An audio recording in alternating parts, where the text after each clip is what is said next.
Hello and नमस्कार everyone, I am doctor Megha और आज हम स्किन की वीडियो में बात करेंगे सोरासिस के बारे में। मेरे व्यूअर्स, मेरे कमेंट सेक्शन में मैंने देखा है कि लोग मुझसे सोरासिस पूछते प्राइवेट पार्ट्स पे कि उनको कैसे ठीक करना है या कैसे मैनेज करना है, या प्राइवेट पार्ट्स पे जो सोरासिस होता है उसका उपचार क्या है, उससे राहत कैसे पाई जाए।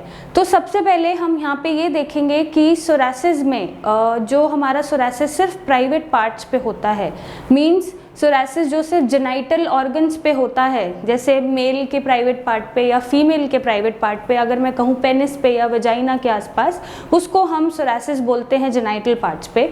बेसिकली जब ये होगा आपको, तो फीमेल्स में वजाइना के आसपास आपको skin red, patchy, scaly, silvery appearance के साथ नज़र आएगी।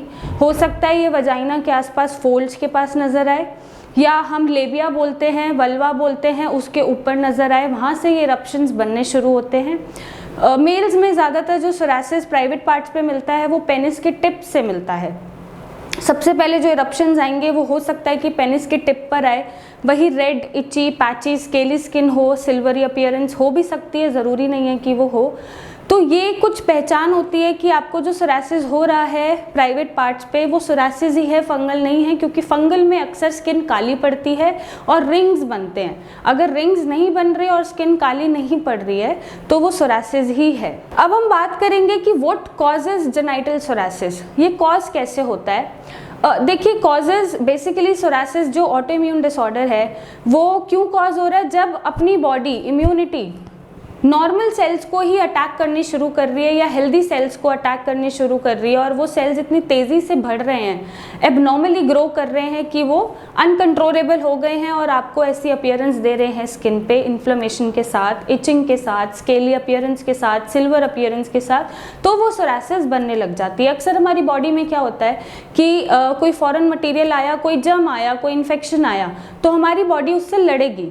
लेकिन जब आप ऑटो इम्यून डिसऑर्डर में चले जाते हैं तो आपकी बॉडी उन एबनॉर्मल सेल के साथ साथ बॉडी के हेल्दी सेल्स को भी अटैक करनी शुरू कर देती है, जिससे आपको ये प्रॉब्लम डेवलप होनी शुरू हो जाती है। साथ ही में ट्रिगर्स मिल जाते हैं, ट्रिगर्स जैसे स्ट्रेस। अगर आपकी बॉडी फिजिकल मेंटल स्ट्रेस में बहुत है तो भी आप सोरासिस का शिकार हो सकते हैं। अगर आपको कोई नॉर्मल इन्फेक्शन हुआ है, आप उसका गलत ट्रीटमेंट ले रहे हैं, स्टीरॉयडल ट्रीटमेंट ले रहे हैं, फंगल ट्रीटमेंट ले रहे हैं, बट है कोई और बीमारी, कोई और स्किन इन्फेक्शन है, आप बट ट्रीटमेंट गलत ले रहे हैं, गलत मेडिकेशंस ले रहे हैं, उससे भी सोरासिस डेवलप हो जाता है। Then lifestyle, obviously excessive drinking, बाहर का खाना, जंक फूड, स्पाइसेस, ये सब जो फैक्टर्स होते हैं वो सोरासिस को एक ट्रिगर दे देते हैं। अगर आप बार बार बीमार पड़ते हैं, बार बार आपको बुखार, कोल्ड, कफ, आपकी इम्यूनिटी डगमगाई रहती है, हिली रहती है, आपका इम्यून सिस्टम अच्छे से काम नहीं कर रहा है, तो भी आपको सोरासिस जेनाइटल पार्ट पे सही कहीं पे भी बॉडी पे डेवलप हो जाता है। ये कुछ पॉइंट्स होते हैं जो ट्रिगर कर देते हैं सोरासिस को, और आपका इम्यून सिस्टम खुद ही को हेल्दी सेल्स को अटैक करना शुरू कर देता है।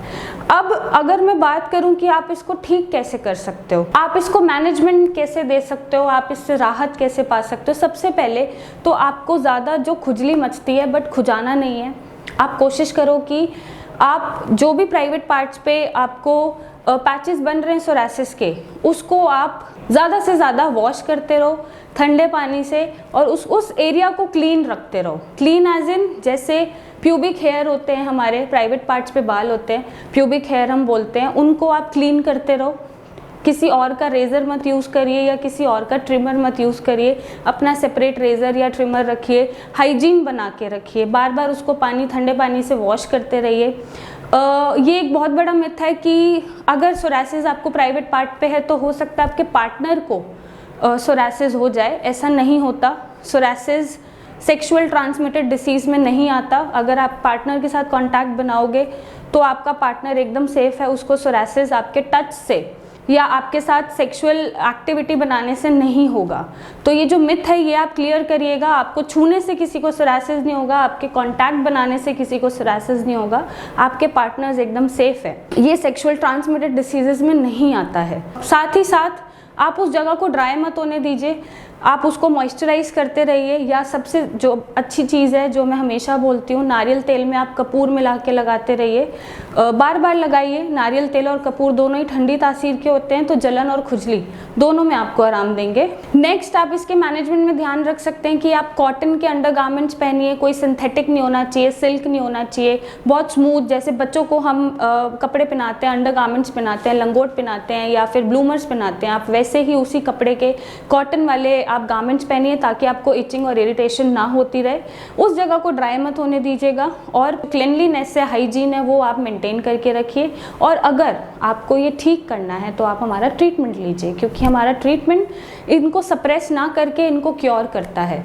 तो अगर आपको जेनिटल पार्ट्स पे सोरासिस है और आपको एक ऐसे ट्रीटमेंट की ज़रूरत है जो इसको जड़ से ख़त्म करे, और आपको कहीं भी सोरासिस है, तो आप नीचे दिए गए नंबर पे अपनी फ़ोटोज़ भेज सकते हैं, मेरे डॉक्टर्स की टीम से कंसल्टेशन ले सकते हैं और अपने सोरासिस का एक जड़ से परमानेंट इलाज पा सकते हैं। सो घबराने की ज़रूरत नहीं है। Boost your confidence, boost your beauty. Thank you and take care.